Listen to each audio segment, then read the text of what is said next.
Well, hello. Thank you so much for tuning in to this episode of the Audiophile Wannabe Show. My name is Gavin.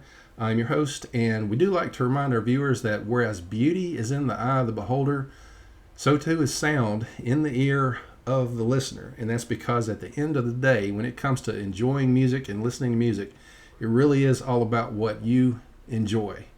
And today, speaking of enjoying music, this is going to be fun for me. I hope you enjoy it as well, but this is one of my favorite things to do in the world when it comes to this hobby, which is just really improve the sound quality of speakers, especially when it comes to dampening and things like that. So a good friend of mine, Gary Papa G Johnson, has really gotten into music in a major way over the past year, and he's been watching videos and learning, and we have conversations about this hobby and various things in it, and he's got his system set up in it with a nice sound stage now.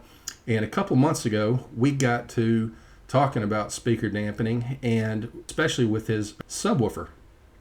And so we got to looking at that thing, wound up having to take off the back amp part of it. Actually couldn't get the woofer out. Kind of interesting.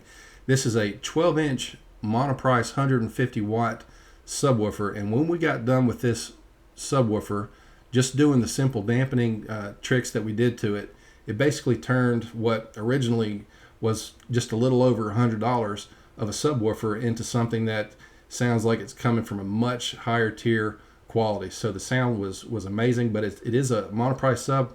I couldn't find it on the current website, but I'm going to show you something that's comparable to what we worked on. Hang on one second. This is basically the current version, I think, of the one that he has. I think he said the one that he has is maybe like 4 or 5 years old. Basically the same type unit, so that's what we'll take a look at here in just a second. That's Papa G's setup right there. He's got a nice Yamaha receiver and a Cambridge CXN V2, kind of partial to those, as you may well know. And that's his Monoprice sub on the bottom. As you can see, it's kind of got the curved sides to it, but it's, I believe, a 12-inch, 150 watt. Sounds pretty good. Sounds great now. And we'll take a look at what we did to improve this thing. And just real quick before we do, the sound improvements were amazing. So, matter of fact, his wife, Leslie, really enjoys music too, but she mentioned that once we got this completed, she was really able to tell the difference herself. And she mentioned that previously, sometimes she wasn't able to listen to the music because in her language, she said the bass was just too much. And in hindsight, they both got to experientially understand what it means to have that boomy sound that comes from too much resonance in an untreated cabinet. So we cleaned that up really nicely, and the benefits were amazing. Got really clear. You could hear the bass. Anything in that low range became very distinct. You could tell what was going on, and really nice clean sound. And one interesting thing that we noticed was that it also cleaned up a lot throughout the entire frequency range in the music that whatever he's listening to. So mid-range, high-end, everything got cleaner. So apparently the resonance that was coming out of that cabinet was so significant that it was just kind of smearing or muddying up everything throughout all the frequency ranges. So we got that taken care of, and it sounds much better now. So let's just take a look at what we did. And oddly enough, with this one, I couldn't get the woofer out. Got the screws out, and I don't know if they glued that thing in there or whatever, but I've never worked with any speaker I couldn't get a woofer out of, but that thing was solid as a rock. So we wound up having to take out the amp part from the back and go in through the back way, but that worked really well. And now we'll look at the inside. There was some, I don't know what you call that stuff. It's just that white cottony material that kind of looks like material that they use when they put around or underneath Christmas trees around Christmas. I think I got a photo of that. I'll show it to you here in a second so you can see what that material is. But it was just sitting in this box. So as you can see, there's no dampening, nothing going on. It's just a bare bones empty box. And just showing you right quick, that's that material that to me looks like the stuff that they put underneath Christmas trees, but there was just that one little sheet kind of folded up in that box. But we took that out. And just showing you a couple of different angles right quick of the inside of the box, just so you can see what's going on.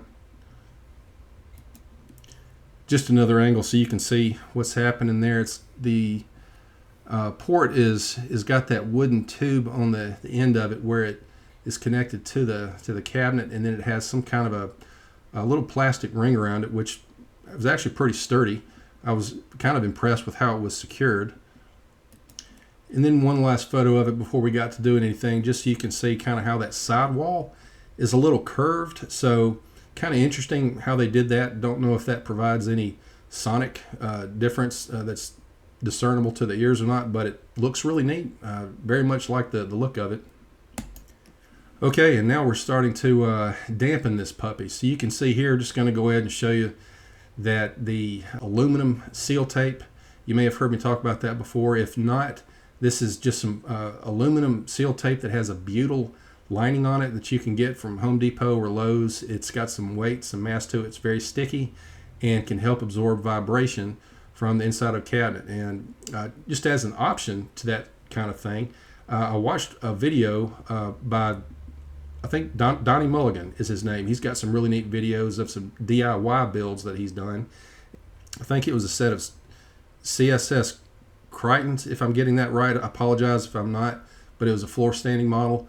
And he actually used some vinyl floor tiles, which was kind of neat. So those could potentially be more affordable in the long run, considering the amount of mass that those might have. So I may check those out at some point, just as an option for doing some of the vibration dampening to a cabinet itself. But anyway, kudos and a shout out to Donnie for doing that. The speakers look really great, and we'll keep going.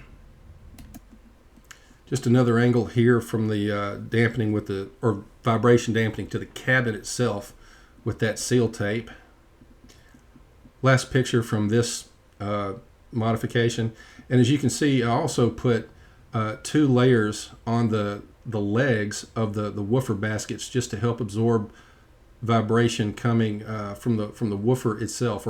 All right, and then here's the we went with the 1.5 inch foam bed gel topper from Walmart.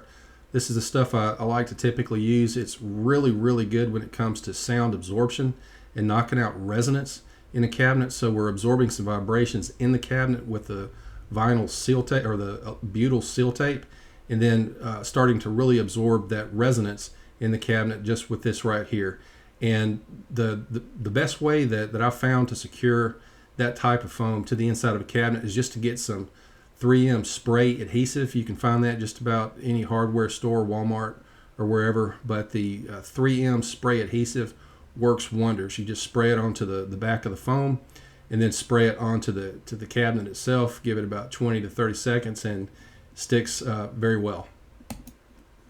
All right, and just one more picture here. As you can see, got the foam in there still, and like I mentioned earlier, just left some space underneath the entrance to that tube, so that whatever needed to flow through the cabinet would not be obstructed and create any potential have any negative side effects on that sound. And I forgot to show this earlier, but that's just the woofer itself. It looks pretty solid, but that is it for showing you what we did to Papa G's subwoofer.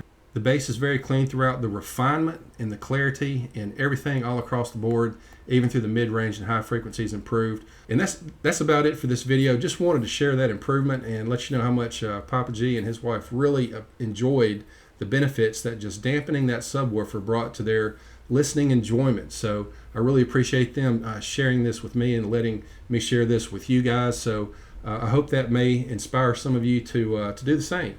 And if you do, let me know what kind of results you get. But thank you so much for tuning in today. And if you have enjoyed the content, really hope you wouldn't mind liking the video and subscribing to the channel. So again, thank you for tuning in, and we'll see you next time. Take care.